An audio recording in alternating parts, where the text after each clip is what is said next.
संकट में धीरज नहीं खोना है और जोश में होश नहीं खोना है, ये आज याद करना बहुत ज़रूरी है। और वजह यह है कि बाज़ार में लंबे लंबे समय के कष्ट और परेशानी के बाद आज उत्साह का दिन आया है। ज़बरदस्त छलांग लगाई है सेंसेक्स ने, 1000 पॉइंट से ऊपर का उछाल उसने दिखाया है। और इसमें सबके मन में सवाल आ रहा है कि करना क्या है।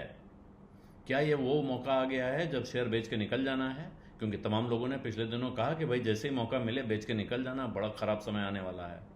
या ये वो मौका है जिसके बारे में अब लोग कह रहे हैं कि साहब तो आपको सेंसेक्स अब 1 लाख के ऊपर दिखेगा, निफ्टी 45,000 पहुंचने वाला है। तो क्या उस नई रैली की शुरुआत हो रही है? ऐसे में बिल्कुल आपको उल्टा करना होगा। तो क्या करना है और क्या नहीं करना है, इस पर जब आप तमाम जानकारों से राय मांगिए तो वो कुछ बुनियादी बातें कहते हैं। उन बुनियादी बातों को आज याद कर लेना चाहिए और वो मेरा ख्याल है मोटे तौर पे हर रोज़ काम आती हैं। लेकिन आज क्योंकि ये ऐसा दिन है जब आप सोच रहे हैं कि क्या बेच के भागें या यहाँ से दोबारा फिर जोश में आए, कमर कसें और इन्वेस्टमेंट का नया सफ़र शुरू करें, तो यहाँ क्या करना है इसके लिए ज़रूरी है समझना। जो जानकार कह रहे हैं बाज़ार में कि भाई ये जो पिछली गिरावट आई है पिछले 6 महीनों की, सितंबर के बाद से, इसमें और इससे पहले जो बड़ी बड़ी गिरावटें आई हैं उनमें एक फ़र्क है। वो ये है कि पिछली गिरावटें आती थीं, कोई झटका लग जाता था, कोई अनहोनी हो जाती थी, कोई बुरी खबर आती थी, कहीं युद्ध छिड़ गया, कहीं अचानक आग लग गई, कहीं भूचाल आ गया, इसकी वजह से, या कोई बड़ी बीमारी फैल गई, इनकी वजह से। इस बार क्या हुआ है, पिछले 6 महीनों में चिंता पैदा हो गई कि इकॉनमी में स्लोडाउन सा हाल है और कंपनियों की कमाई में लगातार गिरावट आ रही है, ग्रोथ रेट उनका कम, कमाई में गिरावट नहीं, कमाई बढ़ने की रफ्तार में गिरावट आ रही है, जो ग्रोथ की रफ्तार गिर रही है। तो ये चिंता क्या अभी दूर हो गई है? ये प्रश्न का उत्तर मिलेगा जैसे ही कंपनियों की कमाई फिर दिखने लगेगी या बाजार में आपको एक्टिविटी दिखेगी, लोग खरीदारी कर रहे होंगे। इस वक्त इसके संकेत भी मिल रहे हैं एक तरफ कि साहब अभी अर्बन डिमांड आने वाली है, 8वें वेतन आयोग का पैसा आएगा, उसके साथ बहुत पैसा बाजार में आने वाला है। गांव में डिमांड में रिकवरी शुरू हो गई है, ऐसी खबरें आ रही हैं। तो अच्छी खबरें भी दिख रही हैं, ख़राब खबरें भी दिख रही हैं। बाजार चलता है सेंटिमेंट से, और सेंटिमेंट में जब ऊपर की खबरें, जिनको बताना होता है बाजार अच्छा होने वाला है, वो बड़ी अच्छी अच्छी खबरें सुनाते हैं। जिनको लगता है कि गिरावट आने वाली, वो आपको ऐसी बातें बताएंगे कि सुन के आपको लगेगा कि बस अब दुनिया में कुछ नहीं बचा है जी, अब तो हिमालय चलने की तैयारी की जाए।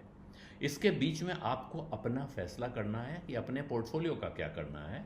तो आपको सबसे पहले अपना पोर्टफोलियो बहुत ध्यान से देखना है। वजह यह है कि इंडेक्स में जो गिरावट है वही आपके पोर्टफोलियो की गिरावट हो, ज़रूरी नहीं है।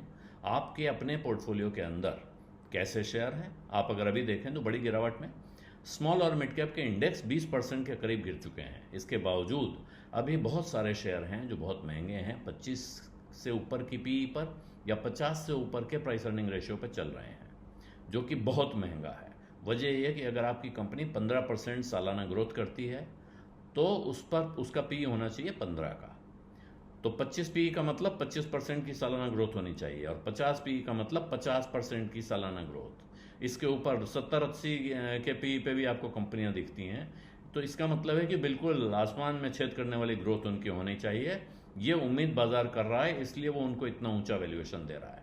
लेकिन पिछले कुछ समय में वैल्यूएशन के बहुत सारे कंसर्न बने रहे हैं। तमाम लोग भारत के और विदेश के कहते रहे हैं भारत का बाजार महंगा है, इसी वजह से तमाम विदेशी पैसा भारत से निकल के गया, जिसके बाद लोग कह रहे हैं अब सस्ता हो गया है। लेकिन क्या वास्तव में सस्ता हो गया है? तो अगर आप कंपनियों में घुस के देखेंगे तो निफ्टी की 500 कंपनियां, माफ़ कीजिएगा, एनएससी पर लिस्टेड 500 कंपनियों में से 60% से ज़्यादा आज भी 25 की या 50 की पी के ऊपर चल रही हैं, जो कि वास्तव में महंगा है, सस्ता नहीं है। तो हो सकता है अभी और गिरावट आ जाए, इसके लिए तैयार रहना चाहिए। तो आपके अपने पोर्टफोलियो को देखना होगा आपको, उसमें ध्यान रखिए। आपने 100 रुपये में ख़रीदा है, आज 60 का हो गया, इसका मतलब आप इंतज़ार करते रहें कि वापस 100 का होगा तब बेचेंगे, ये अच्छी रणनीति नहीं है। इसी तरह से आप ये ना सोचें कि कोई चीज़ बड़ी सस्ती मिल रही जी, 10 रुपये का मिल रहा है, 5 रुपये का मिल रहा है, इसको खरीद लें और आए।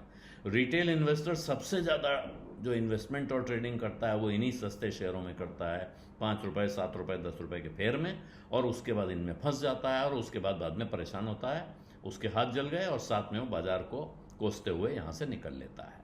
तो ये गलती बिल्कुल नहीं करनी चाहिए। ये इस वक्त पे समझदारी रखना ज़रूरी है कि कोई शेयर आपको दिख रहा है कि बहुत गिरा हुआ है जहाँ था वहाँ से, तो वो सस्ता नहीं है। इसके अलावा पिछली रैली में जो शेयर बहुत तेज़ी से चले हैं वही शेयर इस बार फिर चलेंगे, इसकी कोई गारंटी नहीं है। इसलिए अपने फैसले अपने रिसर्च पर, अपनी समझदारी के भरोसे करें, नहीं तो किसी अच्छे एडवाइज़र की सलाह लें। और जल्दबाजी की ज़रूरत नहीं है कि मेरे पास कैश रखा है, जो सामने दिख रहा है तेज़ी से खरीदता चलो। इसके बजाय आप उस कैश को ये मानिए कि वो संपत्ति है, धन है, आपके पास है, किसी भी ज़रूरत पे काम आ सकता है। उसको तभी लगाइए किसी चीज़ में जब आपको लगे कि वहाँ ये इससे बेहतर, मेरे पास रहने से बेहतर होगा कि इस एसेट में लग जाए, इस इन्वेस्टमेंट में लग जाए, इस कंपनी में, इंडेक्स में, म्यूचुअल फंड में, जहाँ ये इससे बेटर रिटर्न दे रहा होगा, जहाँ ये काम पे लगा होगा, खाली नहीं होगा। उसके अलावा ये मत सोचें कि आज ना किया तो क्या करेंगे। वो पैसा कहीं जा नहीं रहा है, आपके पास रखा हुआ है, आपके अकाउंट में होगा या किसी लिक्विड फंड में पड़ा होगा, तो वहाँ कोई नुकसान नहीं हो रहा है। अभी 2-4-6 महीने आप इंतज़ार कर लेंगे तो कोई आसमान नहीं टूटने वाला है। यही सलाह जानकार लोग दे रहे हैं इस वक्त, और इसी सलाह को गांठ बांध के रखना ज़रूरी है। बीज अड्डा में आज इतना। अब इजाज़त दीजिए। धन्यवाद। नमस्कार।